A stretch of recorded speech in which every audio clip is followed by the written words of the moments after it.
क्या आपने कभी सिर्फ एक ब्लड टेस्ट के आधार पर यह मान लिया कि आपको डायबिटीज है या नहीं है?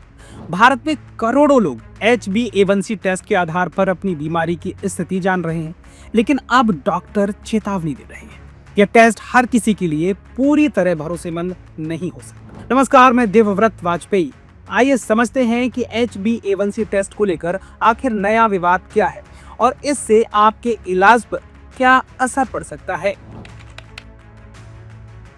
HbA1c टेस्ट पिछले 2 से 3 महीनों की औसत ब्लड शुगर बताता है। इसे दुनिया भर में डायबिटीज की पहचान और मॉनिटरिंग का अहम तरीका माना जाता है, लेकिन पुणे के सह्याद्री सुपर स्पेशलिटी हॉस्पिटल के डायबिटीज विशेषज्ञ डॉक्टर संजय अग्रवाल का कहना है कि यह टेस्ट परफेक्ट नहीं है। मेडिकल जर्नल द लैंसेट में छपे एक अध्ययन में भी बताया गया है कि एनीमिया, हीमोग्लोबिन की गड़बड़ी, किडनी रोग और अलग अलग टेस्ट किट्स HbA1c के नतीजों को प्रभावित कर सकते हैं। यानी रिपोर्ट ज्यादा या कम आ सकती है। इससे मरीजों में गलत डायग्नोसिस का खतरा यानी इलाज का खतरा बढ़ जाता है। भारत में एनीमिया और हीमोग्लोबिन से जुड़ी बीमारियां काफी आम है। मुंबई के SL रहेजा हॉस्पिटल के वरिष्ठ डायबिटोलॉजिस्ट डॉक्टर अनिल भोरास्कर का कहना है कि हमें पश्चिमी देशों के मानकों पर पूरी तरह निर्भर नहीं रहना चाहिए। उनका सुझाव है कि भारत को अपने अलग HbA1c मानक तय करने चाहिए जो भारतीय मरीजों के डेटा पर आधारित हो। कुछ मामलों में जैसे G6PD की कमी वाले मरीजों में HbA1c पूरी तरह भ्रामक हो सकता है।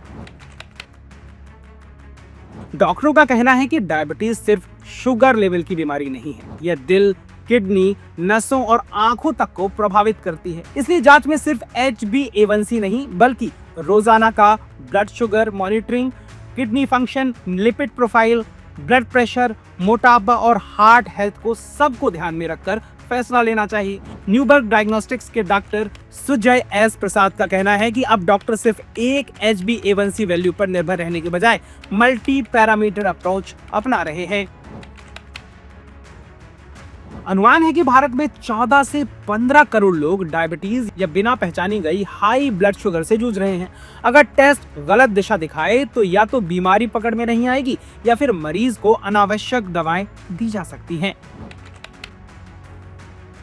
HbA1c अभी भी एक महत्वपूर्ण टेस्ट है, लेकिन इसे अकेले फैसले का आधार बनाना सही नहीं।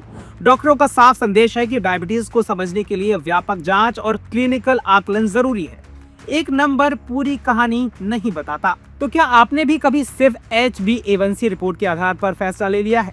क्या आपको लगता है कि भारत को अपने अलग डायबिटीज मानक यानी स्टैंडर्ड बनाने चाहिए? कमेंट में अपनी राय जरूर बताएं। वीडियो पसंद आया तो लाइक करें, शेयर करें और बिजनेस स्टैंडर्ड हिंदी को सब्सक्राइब करना बिल्कुल न भूलें।